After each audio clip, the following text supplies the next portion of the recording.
As for Meryl Streep, I am always speechless when talking about Meryl. Meryl is a national treasure. She is a treasure to countless women and children whom she has worked to protect from exposures to toxic substances through her founding the environmental advocacy group Mothers and Others in 1989. She has been a treasure to farmers, championing their transition to low-input agriculture, helping to open up markets for their produce in schools and low-income neighborhoods, and saving small family farms threatened by development. She is a treasure to our center, where she has been an active member of our board for several years. Her profound access to her own emotional life and to that of others, her ability to experience both deep tragedy and comic irony as no one else can do as well, have allowed her to totally inhabit the character she has played and have made her the finest actress of our time. Last week, she won the Golden Globe Award for Best Actress in a Musical or Comedy for The Devil Wears Prada, a role for which she has also been nominated as Best Actress by the Academy of Motion Picture Arts and Sciences. She has the most nomination for Academy Awards of any actor in history, and tonight she was supposed to be at the Screen Actors Guild Awards ceremony in Los Angeles, nominated as Best Actress for The Devil Wears Prada, but she decided to be with us instead. Thank you, Meryl.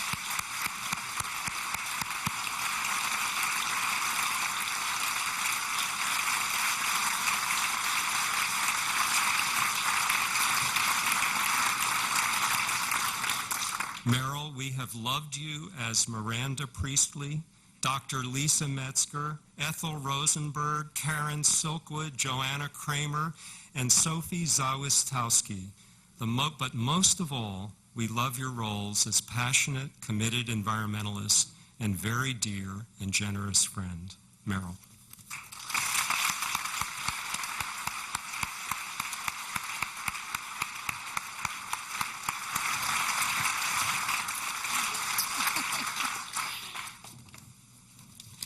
Thank you very much. Thank you all for coming this year, and I expect you to come next year, too, to this event. Many years ago, when I was a little girl growing up in New Jersey, I set a goal for myself, and that was to marry the Prince of Wales.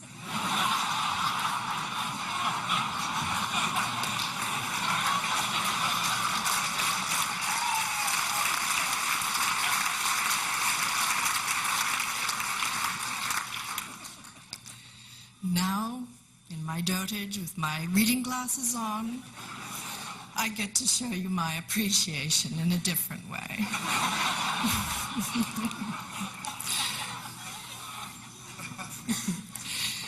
And I'm very honored to be here.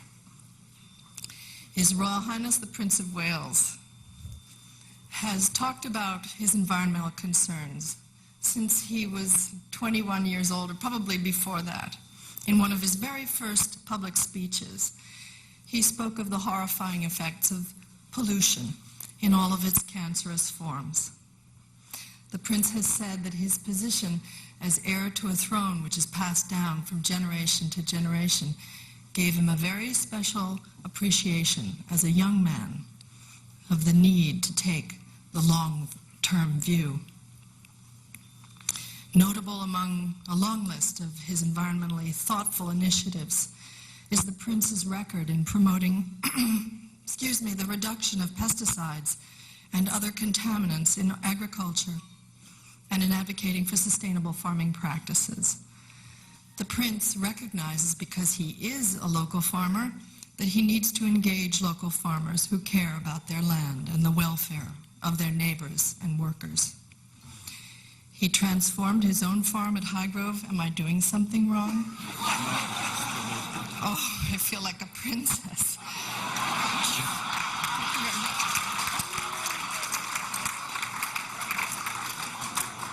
Every other year, they've let me choke up here.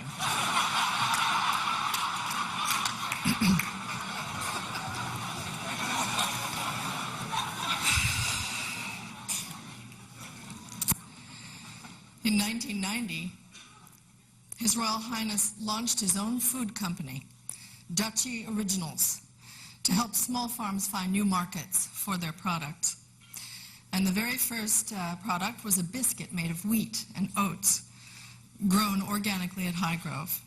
But since then, the company's grown to become one of the United Kingdom's best known and most successful organic and natural brands, with over 200 different products. And Duchy Originals generates more than £1 million in profit for charity every year. His Royal Highness' desire to protect and sustain the natural environment doesn't end with rural issues. We were talking about this a little bit in the beginning of the evening. He started a foundation for the built environment, something that all of us in New York should be very interested in. It's housed in a converted warehouse in London. It's an educational charity established to improve the quality of people's lives by teaching and practicing ecological urban development. It's been involved in more than 60 responsibly designed projects throughout Britain. And one of these is Poundry. Poundry? Poundry, right? It's a high-density urban development where people are given priority over vehicles. Imagine. Where commercial buildings are mixed with residential areas, shops, and leisure facilities. And where high-quality public housing and private housing sit like brothers, happily, side by side.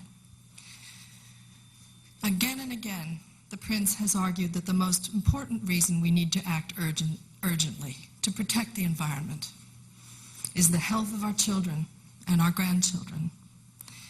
He's consistently stated this to the public and to governments around the world. And he has backed up those actions. He's backed up those words with actions, which have had measurable results in improving our prospects. In a list of achievements, I'd take us all past midnight, and I'm not going to read them all, but sir, your understanding and your passion and your courage to stand up and your commitment to the future is why the Center for Health and the Global Environment is honored to give you its Environmental Citizen Award. But I have one question. I'm not quite sure a prince can be a citizen.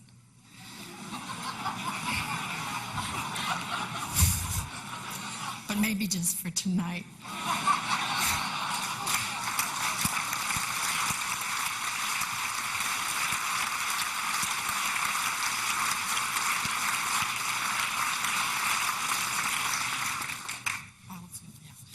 Thank you.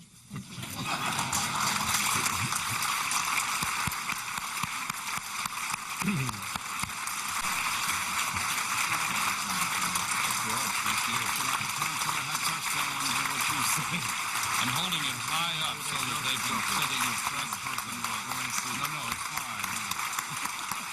Congratulations. With one hand. Thank you very much. I'll put it down here for you.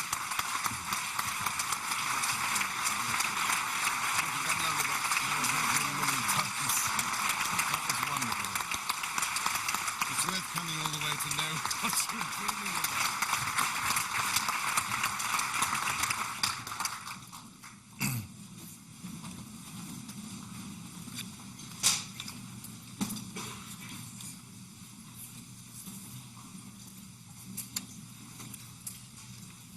Well, ladies and gentlemen, I can't tell you how touched and grateful I am for all these extraordinarily flattering words that have been said about me.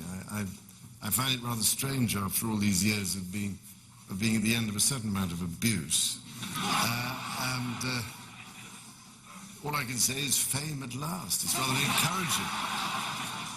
But can I also say, too, that apart from the joy and the encouragement of being given this wonderful award, which, thank goodness, I haven't dropped on my toe, it's been so special that Professor Jivian has been so kind to give me this wonderful box, this very special box of his products, which I really do appreciate so much, and all the trouble that he's gone to put it together for me.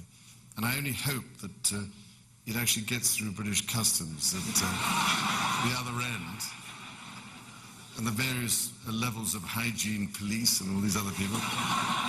So we shall see tomorrow. And if I may also say that it was worth coming all the way here just to learn about Meryl Streep's unlikely dreams.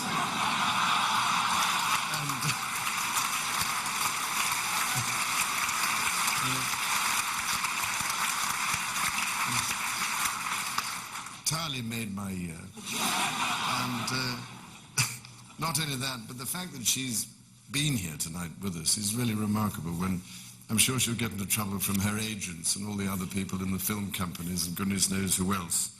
But really, I was enormously touched by everything she said.